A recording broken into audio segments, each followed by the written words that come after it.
Hey everybody, welcome back to the RPG Jam session. My name is Jeff Romo and I am here at your service. This is an InnRoads broadcast station coming to you live from Twitch and then also secondarily to YouTube. And tonight is going to be a brief show. As you can see, I'm all by my onesies, and that's quite okay. I am here to basically go through and talk a little bit about GM prep. And I called this episode Mini Prep because I'm just going to do a little bit of a look-see into my preparation for a Dungeon World game that I'm running. For those in the want to know, Dungeon World is a narrative-driven game. I am a big proponent of it because it is using, at its core, the Powered by Apocalypse or Apocalypse World engine. And this is, again, like I said, narrative-driven. It has moves that go in and support the fiction.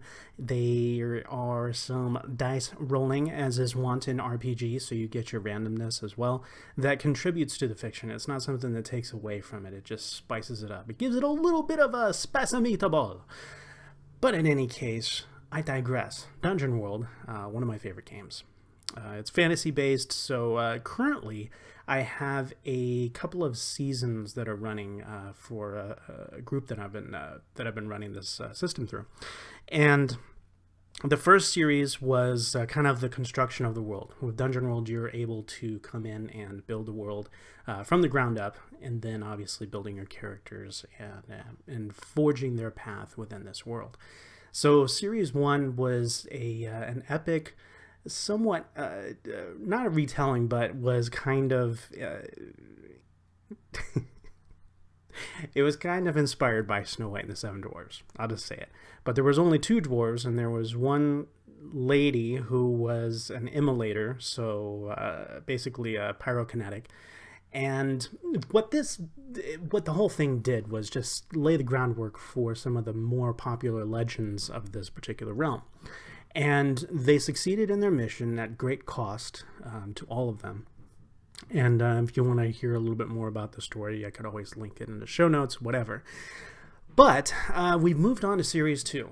This is going to be with a completely different group of people, and these folks are telling a new tale within the same realm and takes up in the aftermath of Series 1.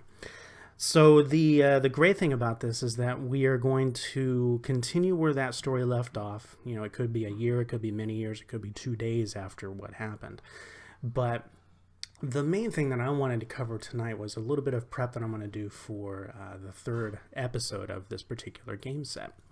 So I've gone in and put together something for y'all. And I'm using Roll20 as kind of a basis for this. This is where I store most of my notes when it comes to different games. I've moved this into a separate session from the first series so that I kind of have those notes accumulated elsewhere. But in addition to this, what I've done is I've gone out and used Trello as well to store some of my information, such as player character info, story points, the fronts, and we'll talk a little bit about that in a moment, locations, and then also some monsters that the characters may run across at the time.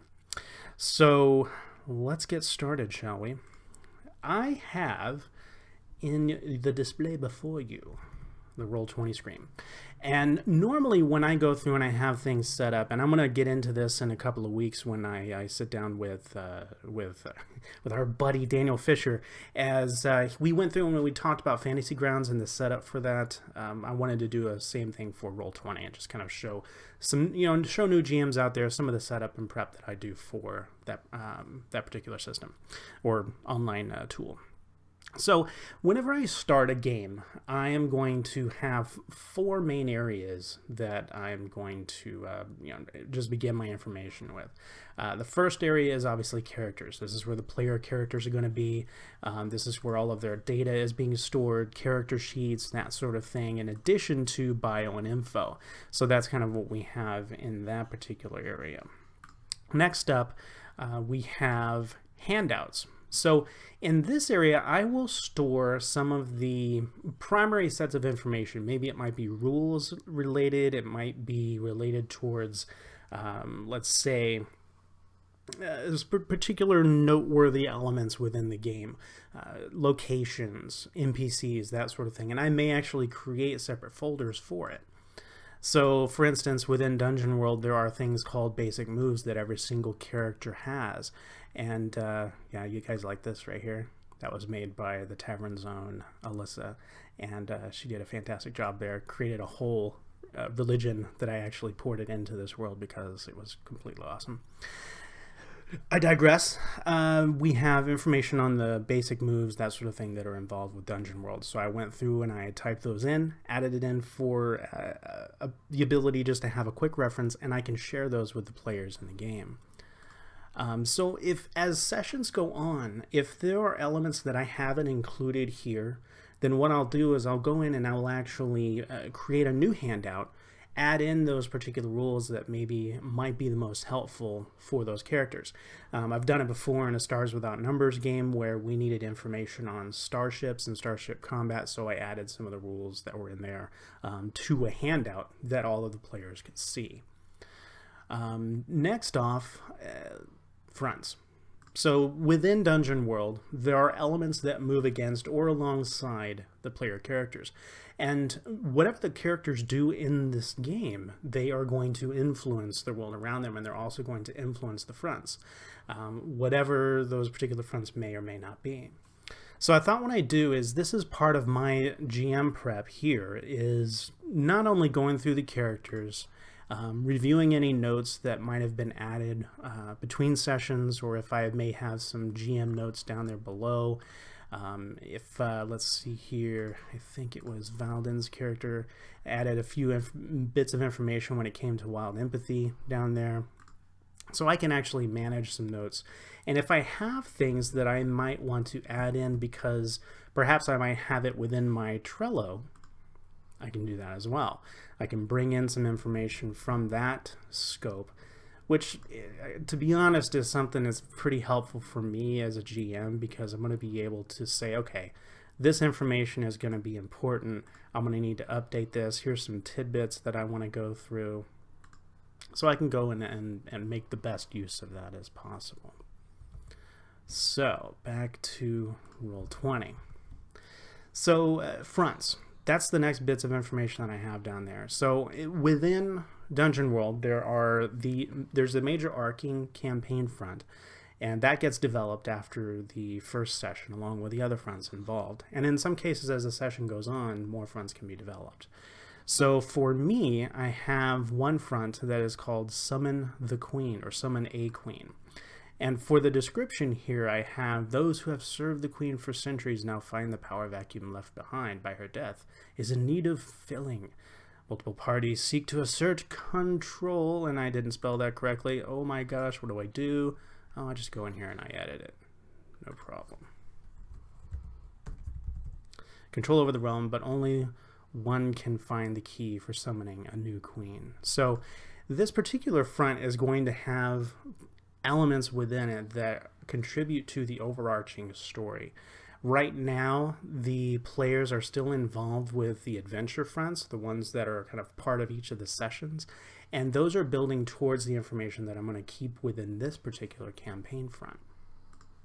So let's take a look at one of those that we've built up some information on over a certain period of time.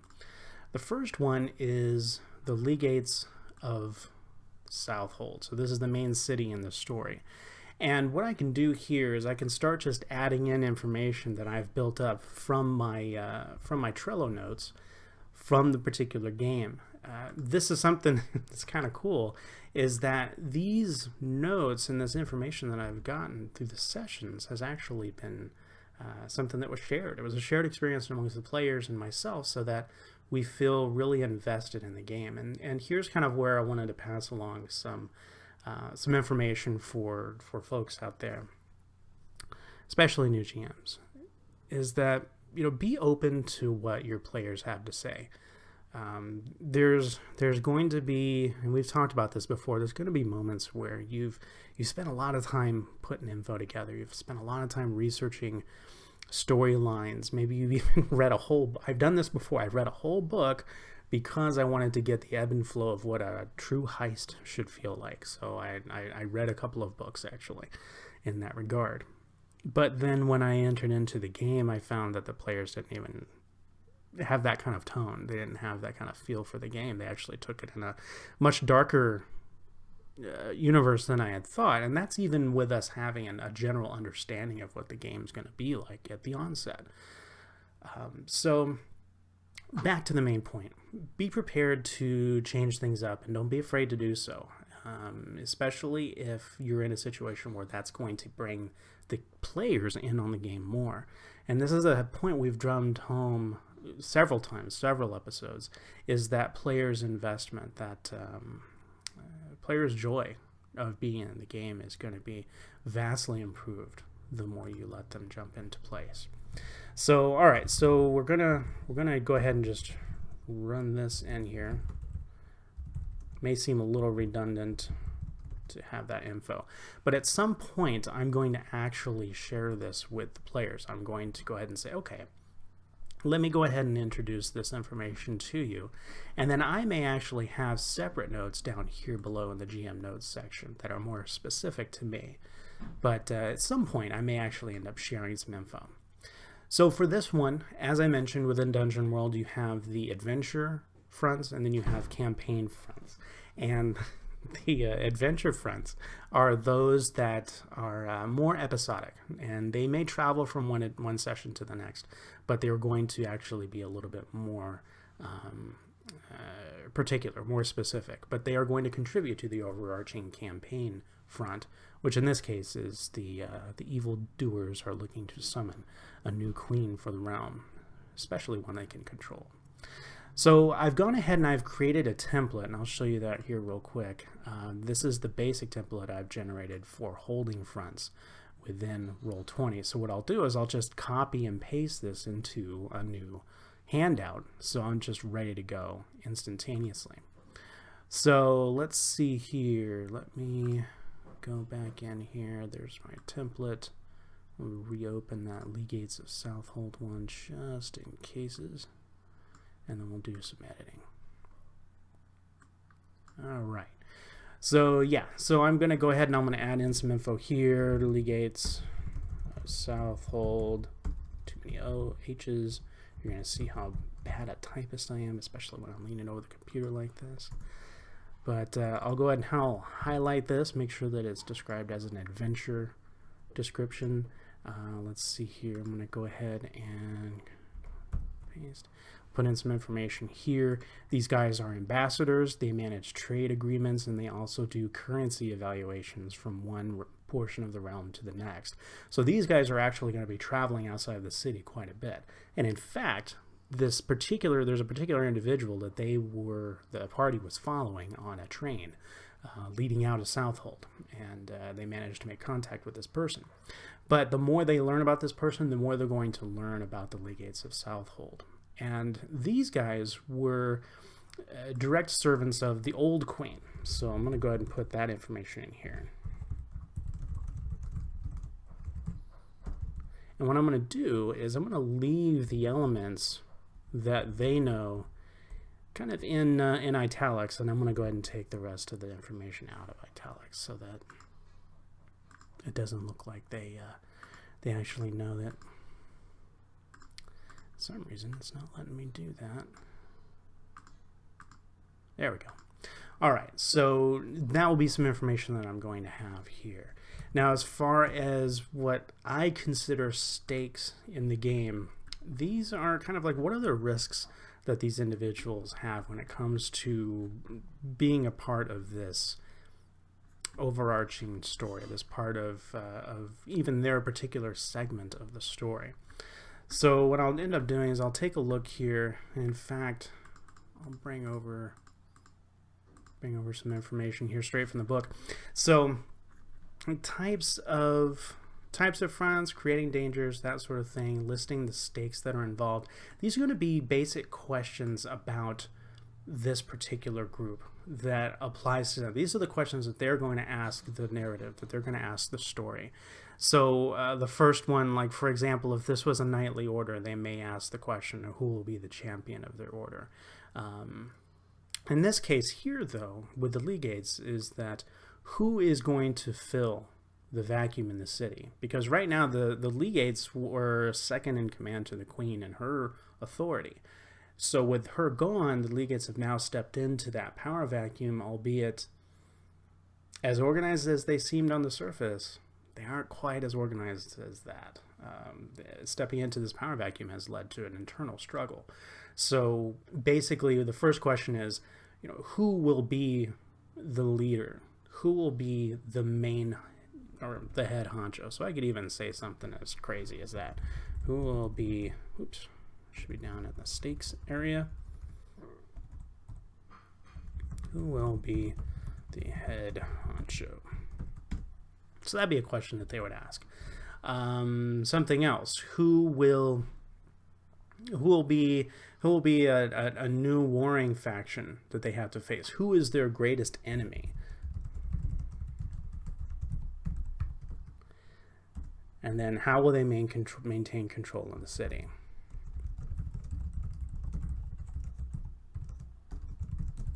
Now, normally I would keep my questions about that size because I don't want to have too many specifics in there. I want to allow my imagination and those of the players to kind of expand outward and grow off of the nuances of what these stakes can involve. They may not know the specific questions, but they're going to hopefully get it and draw that out as I play NPCs involved with this particular front. So in specific, they have one of the blue legates with them as they're in protection mode right now, trying to get him back into the city, and unfortunately he's also somewhat of an enemy and has them over a barrel right now. So let's say, how do they maintain control in the city?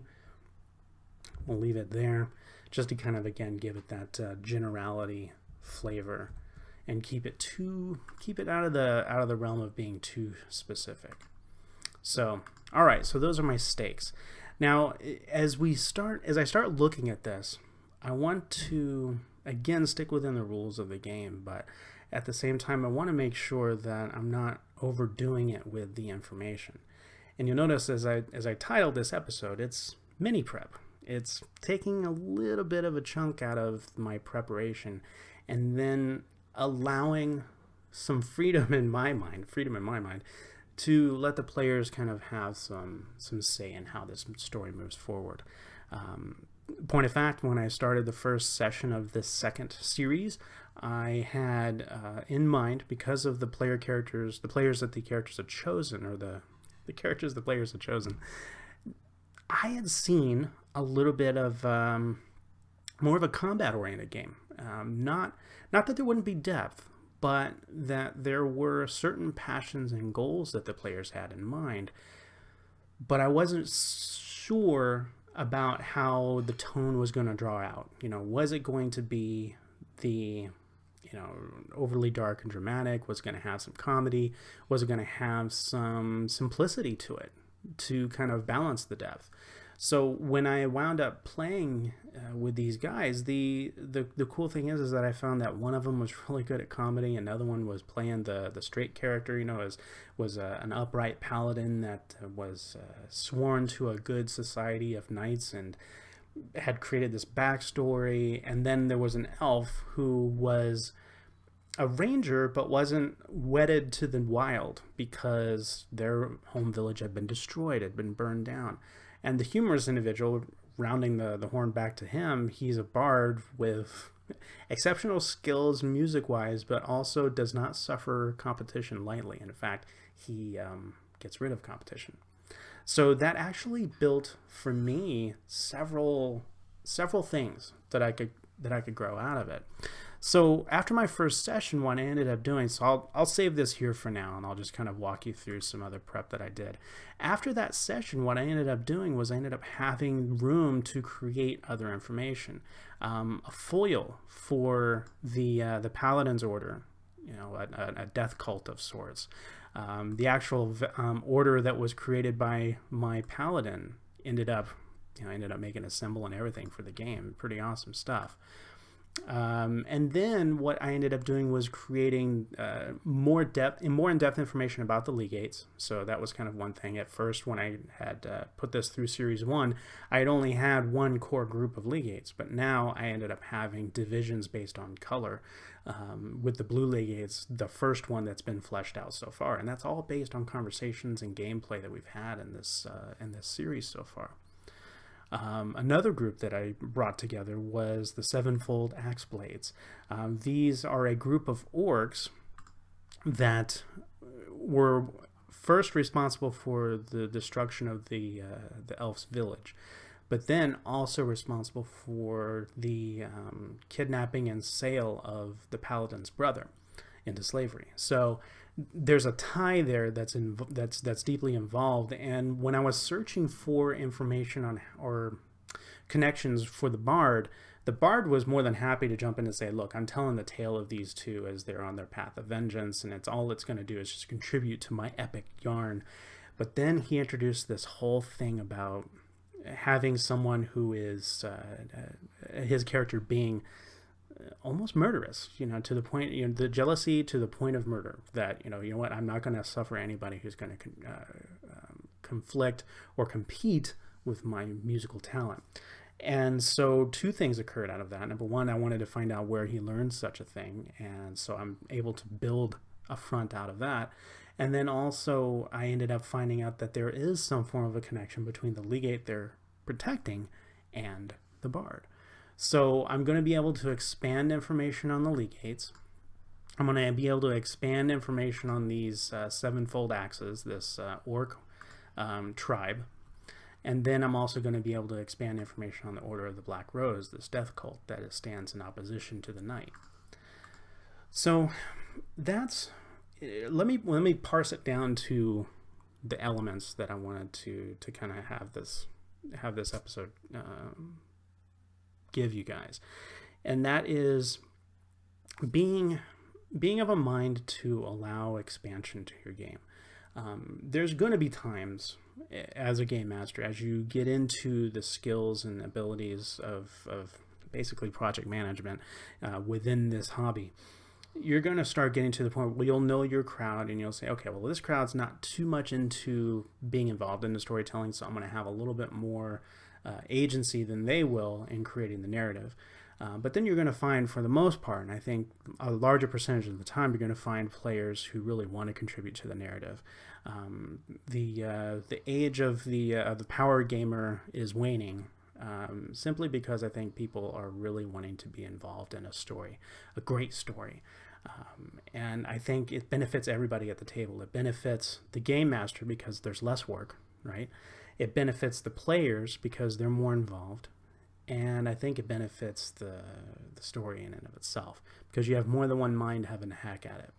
And as GMs, we have enough to worry about organizing all of this info. And the ratio of work goes from you have the points here where you are a game master who writes everything and has to run everything, and then you have the buildup of the player agency as they start building and adding to the narrative.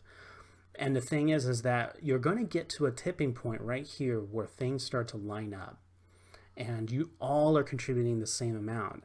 But then as the players contribute more, the game master is going to have to start organizing that information and keeping it relevant to the story, because you don't want to let the players down. There's going to be times where they're going to invent something and you just may not get around to using it. You're in a trilogy situation, not a long-term campaign, and it's just not going to be used. However, you want to honor their creativity, saying, great character building in the real world sense of the phrase, great character building responses, like, hey, I totally get this. This is completely awesome. Let me see if I can work it in. I may not be able to, but hey, if we continue this in another series or whatever, we might. I mean, in fact, this is exactly what happened with from Series 1 to Series 2 of my Dungeon World campaigns. The first series, we dropped the hat of the Legates as a ruling class within the main city of Southold. didn't get a chance to really expand on them more than the fact that the players had robbed this particular legate. Then we go into Series 2, and now there's more of a focus. Now I can take up some of the ideas that those players had contributed, not just Southold, but other cities, villages, ways of life, cultural disciplines, and bring that into Series 2, and thereby honoring them. And in fact, I was really quick to send out messages to them and also to folks in the Tavern who participated in my one-shot of Dungeon World, of how much they've contributed to this overarching world, this bigger story. So, take the time as a game master to honor the players, especially when they want to contribute and have their own player agency in the game. If they don't want to jump into that, never fear. Maintain your prep levels. We've talked about this in the past, of keeping pace with how much story you want to tell. Realize, as you learn your group, how much of the story you're going to have to contribute to and tell, and to manage your work accordingly. And then invite them to play and to add into the narrative and add into the story, so that way you guys get to this equilibrium where everybody around the table is contributing roughly equal parts. And the only thing that you guys as a GM have to worry about is weird voices, or maybe doing a little research on a surprise character or that sort of thing. You're still going to have your secrets. Don't get me wrong. A game master has to have their secrets so that way they can surprise the characters. They can have twists and turns in the story. So this isn't saying that you're going to open up and give the farm to the players. So let's bring it down to a couple of points like I was trying to do before. Number one, look for that equilibrium. Play towards the player's strengths, game master towards the player's strengths, and then that's going to help you with your mini prep. So that way you're just doing little things in between sessions, because the players have added in so much. So the more you do this, the more you can ease up on the preparations. For me, I may have, after I get done with this recording, I'm going to actually go into this particular session and finish up a little bit of prep. I'm going to go ahead and add in the notes that I have in Trello to the Sevenfold Axe Blades. I'm going to add in the notes that I have in Trello for the Order of the Black Rose, for the Legates of Southold, so on and so forth. I'm going to be able to have information in there that's going to be readily available at my fingertips when I play the game. And whether, we're playing live, and I don't necessarily need electronics, or we're playing online, having that organization is going to also help you with your game master prep. So, as an example, like I said, I have my character information in one section, so one folder, whatever you want to term it. Handouts that the players are going to be able to see. Fronts, or however you want to term it, GM information. These will be tidbits and organized information that you're going to use and you'll be able to update regularly. And sometimes I'll have separate monsters or separate NPCs in a separate folder so that I can bring them out whenever I need to, right? And I think, just as maybe one added folder, like one other element of organization that you could have, would be perhaps like a separate notepad, just taking regular notes during the session, that you can fold into these pre-organized sections. So for instance, within Trello, so let me bring you back over to that. Let me see here. All right, so within Trello, I've gone through and I've made little bits of notes here and there. During the session, Trellian had actually done a lot of interactions with Havariset, who is the Blue Legate. And I added some information here as far as the types of things that the Blue Legate may have figured out about Trellian. So he knows him from Trellian's old partner. That's how he recognizes him. That's how he gets a little bit of something over Trellian. And in fact, the cool thing with Trello is that I could actually add labels, which I have designated as this. So we have Valdin, we have Trellian, and we have Cytheria. So I can color code my notes as well within here. So as the game is going, I can add information straight to the story points here, or I can just create a new card and just have a running notepad add it in, fold it into the separate sections where they're needed, and then move it over into Roll20 in between sessions, so that way I'm not having to, hold on, let me take a note. Hold on, let me do this. So that'll kind of help you with your prep too, is that if you can take some decent notes during the game, that'll help out quite a bit. Lastly, one thing that I've learned, and I don't know how available this would be for players, when they're playing live, or if it might be more available for folks playing online, is recording sessions. Obviously you want to get your players buy-in to make sure they're okay with it, and it may not be for putting on YouTube or creating a podcast, as is the rage these days. But having done this for a little while, between InnRoads plays and other sessions that I've recorded, I've found that being able to go back and listen to this at my own pace is actually kind of cool.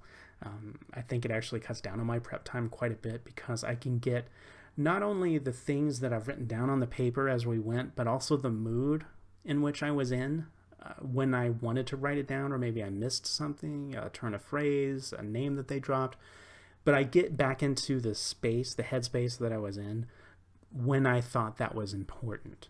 So that actually has helped me out quite a bit when it comes to note taking. So my process is play the game, take notes in Trello, recording the session, come back, fold in any notes that I have on a general scratch, put those into these sections within Trello, and then I'll listen to the recording, tidy them up a bit, and then I'll fold it into Roll20 so that I have it ready to go for the next session. Trello is very handy. You can move things around, that sort of thing. You can bring things up. You can have different checklists and stuff of things going on. So this is kind of like a countdown clock, or the dangers and impending dooms, that sort of thing that occur with a front.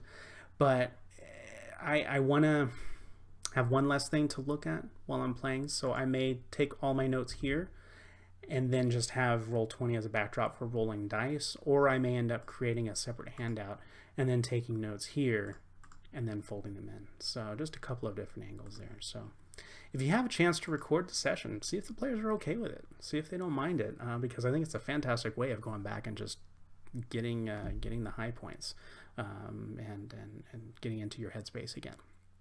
So that being said, I'm going to go ahead and bring this episode to a close. I do appreciate that you guys were here, and I know that it's just me all by myself, so hopefully this has been entertaining for you. Next week, we are going to go with our poll-driven, sounds weird, we created a poll in the Tavern for our a new guest host, TR Knight, and had a few choices that we could make there. And so what I ended up doing was putting that out to the Tavern, and the regulars voted that we'll take a look at impromptu skills. So TR Knight's going to have an example of something that's occurred with him in his personal life. I'll have an example that I'll bring to the table, and just how did we go about solving those random acts that the players are so famous for throwing at a game master.